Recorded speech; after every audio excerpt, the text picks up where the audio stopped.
الحمد لله وكفى وسلام على عباده الذين اصطفى. أما بعد، رئيس الحفل المبجل وأساتذة الأجلة وزملائي في الدرس، إني أريد اليوم أن أتحدث أمامكم حول الموضوع الشباب هم أساس الأمة. يا شباب الأمة المحمدية، اليوم يرى كل منا ويشاهد أن العالم الإسلامي يمر بظروف قاسية، يمر بأحوال أسفة. إنه يواجه اليوم موجات عنيفة من الظلم والجور، يواجه موجات شديدة من العصيان والطغيان. إنه يواجه أحداثا جسيمة، أحداثا كئيبة، أحداثا مقلقة مزجة.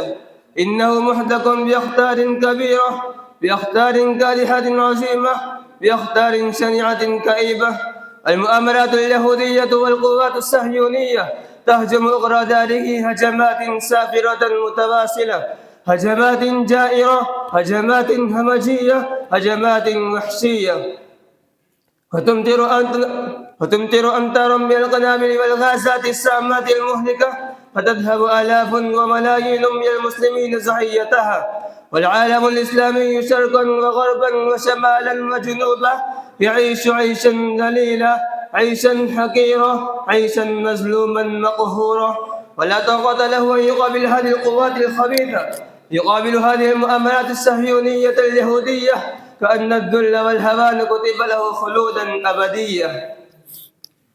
يا زملائي في الدرس،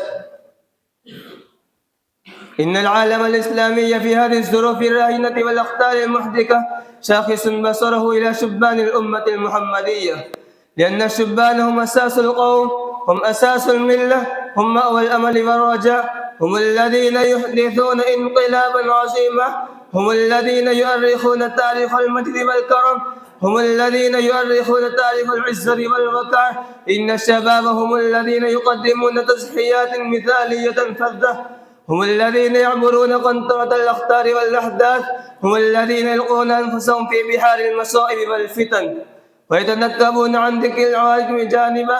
لذلك قال الشاعر العربي اعتزازا بفتوته فيقول: إذا القوم قالوا من فتى خلت أنني، إذا القوم قالوا من فتى خلت أنني عنيت فلم أكسل ولم أتبلد، ولست بحلال التلاء مخافة، ولست بحلال التلاء مخافة، ولكن متى يسترفد القوم أرفده. يا رفاقي في الجامعة، انظر إلى التاريخ الإسلامي، إنه يخبرنا أن الشبان والفتيان هم الذين يأتون بالأعاجيب والأفاعيل، يأتون بالخوارق والمعجزات. هذا أبو جهل أكبر عدو للإسلام والمسلمين، أكبر مخالف للدين الحنيف، أكبر معادي نبينا صلى الله عليه وسلم. إنه بذل مجهودات مكدسة، مجهودات مكثفة لإقلاع الدين القوي المستقيم. إنه قاد جهالة الجاهلين، ساس المعادين المخالفين الذين يريدون ليطفئوا نور الله بأفواههم. إنه تولى بالقيادة الظالمة الفاجرة، بالقيادة المشركة الكافرة، بالقيادة الطاغية الباغية. لكن يا إخواني، أنا أسأل: من الذي هزم هذا الرئيس الباغي؟ من الذي قتل هذا الظالم الجابر؟